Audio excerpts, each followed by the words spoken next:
Titanfall 2 remains as one of my favourite online shooters. It's not what I'd call perfect, but the combination of agile movement and accurate gunplay makes it as compelling as it is exhilarating.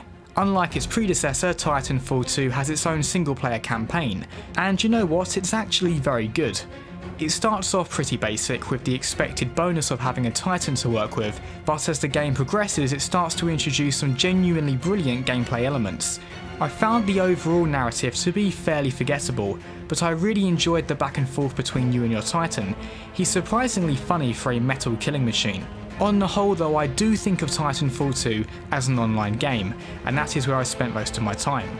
In all honesty, it's not actually being a Titan that makes me love this game. Instead, it's the speed and mobility you get as a pilot that keeps me coming back. The sense of freedom in your movements is so strong that it can make other shooters feel quite bland in comparison. What's more is that the shooting feels great. Nothing especially innovative, you just get the sense that the developers have some real experience working with this genre and have refined their craft. Of course, I can't speak about this game without talking about the Titans. In Titanfall 2 there's a decent selection to choose from, and there's also a good sense of dynamism between them, where the lumbering Legion feels very different to the agile Ronin.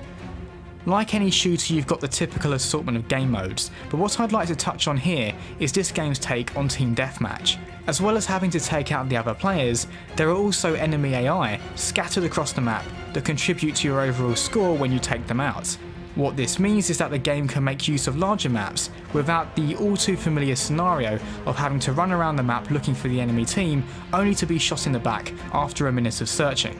Having the AI as an objective means you can immediately get back into the action. Titanfall 2 is a woefully underappreciated online shooter.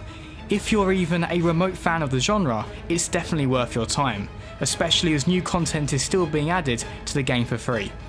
9 Titans out of 10. I've been Archivist with yet another quickfire review.